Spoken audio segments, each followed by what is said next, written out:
Hey guys, so today's video is a bit different from our usual videos. I'm going to be talking about something a bit more personal, and that is my skin. Now, some of you guys might not know this, but the whole of last year, I had the worst acne. I was breaking out so much and it made me feel so uncomfortable because, I work in a job whereby I'm constantly in front of the camera, always facing clients, taking photos, so my skin was very important to me. And because I had such bad breakouts, I tried so many different creams and products, saw different people, but it seemed like nothing was working. It made me feel extremely insecure. But since then, I've come a long way with my skin and I finally found something that works well for me. And sure, from time to time, I still get breakouts here and there, especially during the time of the month, but it really isn't as bad as it was last year. So today, I'm going to share with you a couple of things that I did the last few months to achieve clearer skin. I just want to say that I'm not a medical professional or anything like that. These are just tips that worked really well for me and I wanted to share them anyway.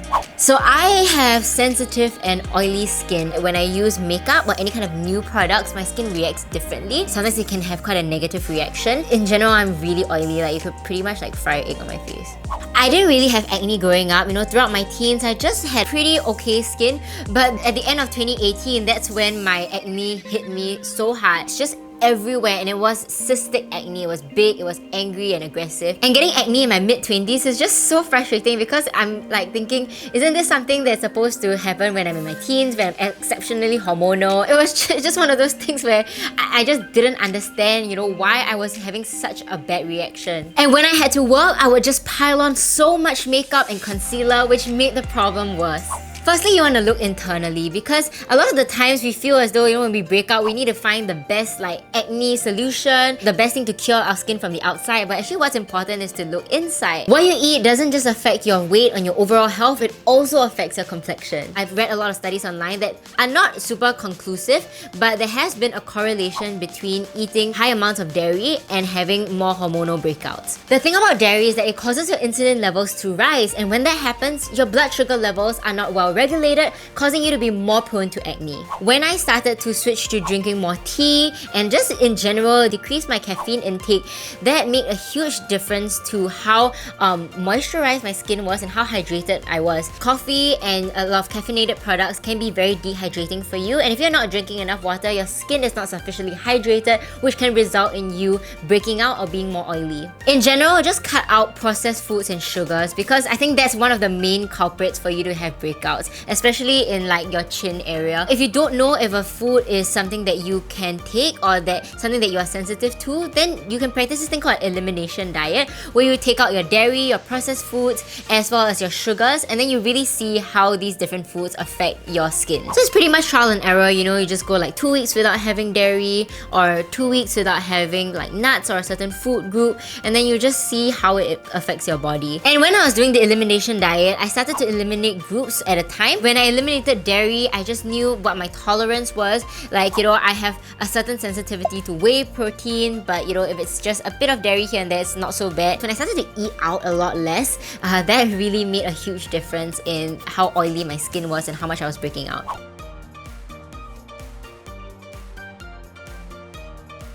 When you work out, your pores are all open, your body produces an excessive amount of sebum and sweat.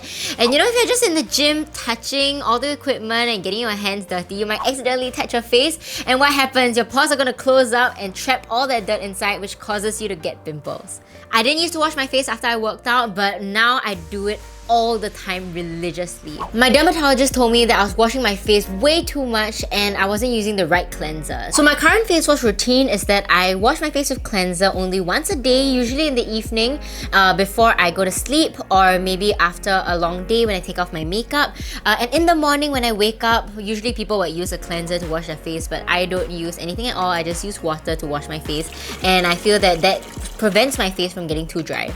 She also told me that it was just really important for me to find a product that was good for my skin type. And because I had such sensitive and oily skin, I needed to find something that wasn't going to dry my skin out. So for my facial cleanser, I use the Proactiv Cleanser. I am not sponsored by them by any means, but this was just something that I found totally worked for me. And with Proactive, what I find is that this doesn't dry out my skin as much. It leaves my skin feeling pretty moisturized after, which I didn't really get with other cleansers. And as you can see, this is so well used that even some of the text comes off, and it lasts me a pretty long time. In fact, you really just only need a small amount and that will do the job for you. I also stopped using toner every single day. Now, this might come as a surprise to some people because toner is a huge part of their skincare routine. I realized that using toner every day was stripping my skin of its natural moisture. So now I use toner once every 2 days maybe. Another thing I found out was that this ingredient called salicylic acid was way too harsh on my skin. It's an ingredient that's found in many liquid exfoliators and toners. And what I found is that it burns my sensitive skin and made my pimples flare up. I didn't completely cut out my toner, but just using it less helped me so much.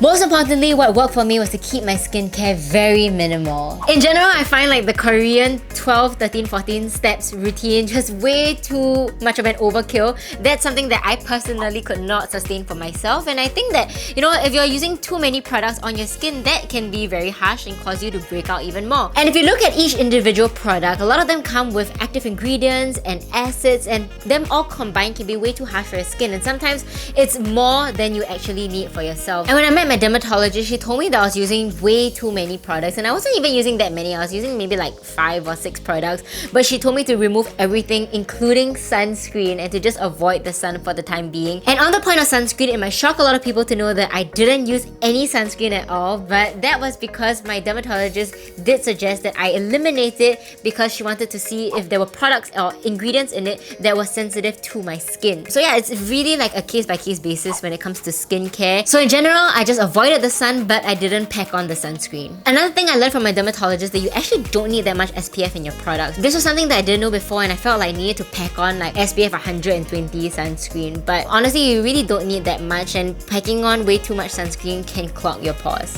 For skincare, I focus mainly on moisturizing my face and also just putting a low dose of benzoyl peroxide whenever I'm breaking out with my little pimples. I just put it on top and I use it only once a day. And now that I've cut down on using all these products, I've seen a vast improvement in my skin. So my basic routine is cleansing and moisturizing every day and using toner every other day. Another thing I did was to stop going for too many laser treatments. I think I went to like 5 different doctors or something like that. They were recommending all these things. It would help, but then it would just come back, and then there was just no solving the root cause of the issue. And finally, I met one dermatologist who told me that all these laser treatments were way too harsh on my skin, so I decided to give them a break for a long period, and I saw a huge difference. I also go makeup free for most days now. You know, in the past I used to wear more makeup than I should. I used to wear makeup to school. I would wear it for filming. I would even wear it to the gym and just be too lazy to take off my makeup. Just pretty much all the time, I always had like a full face of foundation, concealer, eyebrows, eyes, everything, lips, always done. And I actually think that that's kind of been the silver lining for me during this lockdown period, because I didn't have to go out as much, I didn't have to wear as much makeup, and that's when my skin really got to breathe, and it improved really like so much. And when my skin got a little bit better, I started to put in some light makeup like concealer under my eyes, just some eyebrows, maybe do a bit of eyeliner if I felt fancy, and that was it. And keeping my makeup minimal has made me realize that I don't need that much makeup to begin with, especially if my base skin is healthy. And when it comes to makeup removal, I've also changed my routine. Now I switched to this thing called a makeup eraser. So this is a makeup remover towel, and it is amazing. The makeup remover towel is a lot more gentle on my skin as compared to the previous makeup remover products that I was using. I used to use like micellar water and also some like oil-based products, which I thought was good for my skin, but it left my skin feeling very inflamed and red after using them. With this towel, the only thing I need to use is water, and it cleans off all my makeup. So this towel was given to me as a gift from my friend, and at first I had my reservations because I thought I had to go in with some double cleansing routine after that, but miraculously this towel just takes off all your makeup. And if you feel like your skin is really bad, then go and see a dermatologist. Don't be like me, because I tried all these different products. I also experimented with all these laser treatments, and it actually made my skin a lot worse. At least if you see a dermatologist, they can give you specific advice that will be pertaining to your own skin conditions. I've learned from my experience that it's better investment to just go to my dermatologist in the first place than to spend all this money on different products that did not work. So yes, this is just what I did to clear up my acne, and of course, exercising and eating well is equally as important in maintaining your overall health as well as improving your skin health. And if you're looking for a way to get active, then go and download the No Sweat app. With the app, you'll get personalized workouts that are tailored to your fitness goals. You also get other perks like one-on-one fitness assessments from me. I do personally respond to everyone who writes to me on the app, access to live chats and live stream workouts, and even exclusive invites to our meet and greet sessions. You'll get your first week for free the moment you download the app, and after that, you'll get the option of signing up for a 1 year, 3 month, or 1 month plan. And if you're joining the 1 year plan, you'll also get a free set of No Sweat resistance bands. You can also get the No Sweat bands on our merch store, so head on over there if you're looking for a light and compact way to add some resistance to your bodyweight workouts. I also made an exclusive resistance band tutorial that you'll have access to when you purchase the bands. And as with all our other videos, please remember to give this one a thumbs up, click the subscribe button and hit the little bell so you never miss a notification every time we post a new video. Or you can download the Click Network app to watch our videos there. I'll see you guys in the next video. Take care. Bye!